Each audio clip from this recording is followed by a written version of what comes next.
ಒಂದು ಪತ್ರಿಕೆ ಒಂದು ತಮ್ಮ ವಿರುದ್ಧ ಅಭಿಯಾನನೇ ನಡೆಸ್ತಿದೆಯಂತೆ ನಾವು ಪೀಠ ತ್ಯಾಗ ಆ ಮಾಡಬೇಕು. ಪತ್ರಿಕೆನ ಇಷ್ಟು ದೊಡ್ಡ ವೇದಿಕೆಯಲ್ಲಿ ಹೇಳೋಂಥ ಅವಶ್ಯಕತೆ ಇಲ್ಲ. ನಾನು ಅದಕ್ಕೆ ಯಾವುದೋ ಒಂದು ಕರಾವಳಿ ಪತ್ರಿಕೆ ಅವರು ಒಂದು ಏನೋ ದೊಡ್ಡ ಪೋಸ್ಟ್ ಮಾಡಿದರು, ಇವ್ರು ಮಠ ಬಿಡಬೇಕಂದ್ರು.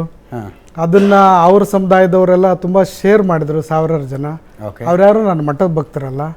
ನಾನು ಕೇಳೋದಕ್ಕೆ ನನ್ನ ಮಠದ ಭಕ್ತರಿದ್ದಾರೆ, ಸಹಾಯ ಮಾಡಿದವರಿದ್ದಾರೆ. ಇವ್ರು ಬಿಟ್ಟು ಸಂಬಂಧ ಇಲ್ದಿರೋವಂಥವ್ರು ಮಾತನಾಡಿದಾಗ ನಾನು ಸ್ವಲ್ಪ ಸುಮ್ಮನೆ ಕುಳಿತಿದ್ರೆ, ಕೆಲವ್ರು ಹೇಳ್ತಿರ್ತಾರಲ್ಲ ನಾಗರಾವ್ ಸುಮ್ಮನೆ ಇದ್ರೆ ಏನಾಗುತ್ತೆ ಅಂಥೇಳಿ. ಅದಕ್ಕೆ ಕನಿಷ್ಠ ಪಕ್ಷ ನನ್ನ ಒಂದು ಪ್ರತಿಕ್ರಿಯೆಯನ್ನು ಮಾಡಲಿಲ್ಲ ಅಂದರೆ ತಪ್ಪಾಗುತ್ತಲ್ಲ. ಇಲ್ಲ ಅಂತ ಹೇಳಿದ್ರೆ ಅದು ಮುಂದಿನ ದುಷ್ಪರಿಣಾಮಕ್ಕೆ ನಾನೇ ಹೊಣೆ ಆಗಿಬಿಡ್ತೀನಿ. ಹಾಗಾಗಿ ನಾನು ಅದಕ್ಕೆ ಪ್ರತಿಕ್ರಿಯೆ ಕೊಡಬೇಕಾಯ್ತು. ಮತ್ತು ಆ ಪ್ರತಿಕ್ರಿಯೆ ಸುಳ್ಳಲ್ಲ, ಸತ್ಯ ಅದು. ಓಕೆ, ಈ ಮೂಲ ವಿಷಯದಿಂದನೇ ಆರಂಭ ಮಾಡೋಣ. ಮತಾಂತರ ಅಂತ ಬಂದಾಗ ಒಂದು ವಾದ ಕೂಡ ಇದೆ. ಅಸ್ಪೃಶ್ಯತೆಯಿಂದ ಬೇಸತ್ತವರು ಬೇರೆ ಬೇರೆ ಮತಗಳಿಗೆ ಹೋದರು, ಮತಾಂತರ ಆದರು. ಸರ್, ಮತಾಂತರ ಅದು ಹಿಂದೂ ಧರ್ಮದ ಒಳಗಿನ ಸಮಸ್ಯೆಯಿಂದಾಗಿ ಬೇರೆ ಧರ್ಮಗಳು, ಬೇರೆ ಮತಗಳಿಷ್ಟು ಬೆಳೆಯೋದಕ್ಕೆ ಕಾರಣ ಐತೆ ಹೊರತು ಬೇರೆ ಏನೂ ಅಲ್ಲ ಅಂತ. ಸರ್, ಮತಾಂತರ ಆಗೋದಕ್ಕೆ ನನ್ನ ಅಭ್ಯಂತರ ಇಲ್ಲ. ಮತಾಂತರ ಆಗೋದಕ್ಕೆ ನಂದು ಬೆಂಬಲ ಇದೆ. ಮತಾಂತರ ಮಾಡೋದಕ್ಕೆ ನನ್ನ ವಿರೋಧ ಇದೆ. Okay okay.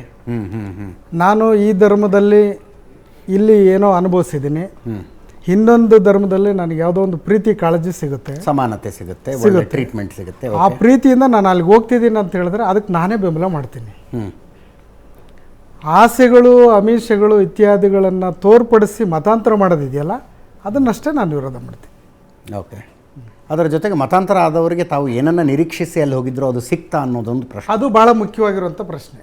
ಇವತ್ತಿಗೂ ಕೂಡ ಚಿತ್ರದುರ್ಗದಲ್ಲಿ ದಲಿತರ ಕ್ರೈಸ್ತರು ಅನ್ನುವಂಥ ಒಂದು ಚರ್ಚಲ್ಲಿ ಒಂದು 25 ವರ್ಷದಿಂದ ಅದರ ಜಗಳ ನಾನೇ ಎಷ್ಟೋ ಸರಿ ಪಂಚಾಯತಿ ಮಾಡಿದ್ದೀನಿ. Okay okay. ನೀವು ಇಲ್ಲಿದ್ದವ್ರು ಹೆಂಗೋ ಇದ್ರೆ ಅಲ್ಲೋಗಿ ಯಾಕಪ್ಪ ಇಷ್ಟು ಕಿತ್ತಾಡ್ತಿದ್ದೀರಿ ಅಂತ ಪಂಚಾಯತಿ ನಾನೇ ಮಾಡಿದ್ದೀನಿ. ಅಂದರೆ ಅದು ಕ್ರೈಸ್ತರ ಅಲ್ಲೋಗಿ ದಲಿತರ ಅಲ್ಲೋಗಿ ದಲಿತ ಕ್ರೈಸ್ತರಾದರು ಆಗ್ತಾರೆ, ದಲಿತರು ಮುಸ್ಲಿಮರು ಆಗ್ತಾರೆ. ಅಲ್ಲೂ ಕೂಡ ಏನು ಸಮಾನತೆ ಸಿಗ್ತದೆ ಅನ್ನೋಂಥದ್ದು ಯಾರೂ ಹೇಳಿಲ್ಲ ನಮಗೆ. ಓಕೆ. ಹಾಗಾದರೆ ಅಸ್ಪೃಶ್ಯತೆ ಅಂತಿಮವಾಗಿ ಕೊನೆಗಾಣಿಸೋದಕ್ಕೆ ತಾವು ಕಂಡುಕೊಂಡ್ರು ನಾವು ಎಲ್ಲಿ ಕಳ್ಕೊಂಡಿದ್ವಿ ಅಲ್ಲೇ ಹುಡುಕ್ಬೇಕು. ಓಕೆ. ಈ ಧರ್ಮದಲ್ಲಿ ಯಾವತ್ತೋ ಒಂದು ಕಾಲದಲ್ಲಿ ತಪ್ಪಾಗಿದೆ, ನಾವು ಅದನ್ನು ಮಿತಿ ಮೀರಿ ಬೆಳೆದು ನಾವು ಇಲ್ಲೇ ಸ್ವಾಭಿಮಾನವನ್ನು ತೋರಿಸ್ಬೇಕು. ಅದು ಸಾಧ್ಯ ಅಂತ ಅನ್ಸುತ್ತಾ? ಇವತ್ತು ವರ್ಷದಿಂದ ಹೋರಾಟ ನಡೀತಾ ಇದೆ. ಆಯ್ತು, ಹೋರಾಟವನ್ನು ಅಂಬೇಡ್ಕರ್ ಕಾಲದಿಂದ ಆರಂಭವಾದ ಹೋರಾಟ ಅಂತಾನೆ ಅನ್ಕೊಳ್ಳೋಣ. 75ರಿಂದ 100 ವರ್ಷಗಳಿಂದ ಹೋರಾಟ ಶುರುವಾಗಿದೆ. ಅದನ್ನು ಸ್ವಲ್ಪ ಮಟ್ಟಿಗೆ ಯಾರು ಸಾಧಿಸೋದಕ್ಕೆ ಸಾಧ್ಯ ಆಗಿದೆ ಸಮುದಾಯಕ್ಕೆ ಅಂತ ಬಹುತೇಕ ನಾವು ನೋಡ್ತಿದ್ವಿ. ಯಾವುದೋ ಒಂದು ಮಠದಲ್ಲಿ, ಒಂದು ದೇವಸ್ಥಾನದಲ್ಲಿ ವ್ಯತ್ಯಾಸ ಕಾಣ್ತಾ ಇದೆ. ಬಹುಪಾಲು ದೇವಸ್ಥಾನಗಳು, ಮಠಗಳಲ್ಲಿ ಸಮಾನತೆಯನ್ನು ನಾವು ನೋಡ್ತಾ ಇದ್ದೀವಿ, ಕೃತಕವಾಗಿ ಆದರೂ ನೋಡ್ತಾ ಇದ್ದೀವಿ. ಓಕೆ. ಅದು ಮುಂದೆ ಸಾಮಾಜಿಕ ಮುಖ್ಯವಾಹಿನಿಗೆ ನಾವು ಬಂದಷ್ಟು ಅದ್ರ ವಾತಾವರಣ ತಿಳಿ ಆಗ್ಬೋದು ಅನ್ನುವಂಥದ್ದು ನಾವು ಭರವಸೆ ಇಟ್ಕೋಬೇಕು.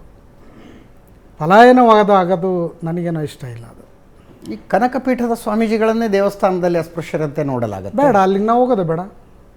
ಓಕೆ. ವಾತಾವರಣ ತಿಳಿಯಾಗೋವರೆಗೂ ನಾವು ಅಲ್ಲಿಗೆ ಹೋಗೋದೇ ಬೇಡ. ನಾನು ನನ್ನ ಮಟ್ಟಕ್ಕೆ, ಇನ್ನೊಬ್ಬರು ಬರೋ ಮಟ್ಟಕ್ಕೆ ನಾನು ಸ್ವಾಭಿಮಾನದಲ್ಲಿ ಒಂದಿಷ್ಟು ಮೆಟ್ಟಿಲುಗಳನ್ನು ಹತ್ತುವಂಥ ಪ್ರಯತ್ನ ಮಾಡೋಣ. ಪ್ರಜಾಪ್ರಭುತ್ವ ವ್ಯವಸ್ಥೆ ಇದೆ, ಇಂಥ ವ್ಯವಸ್ಥೆಯಲ್ಲಿ ನಾವ್ಯಾಕೆ ಧೃತಿಗಿಡಬೇಕು?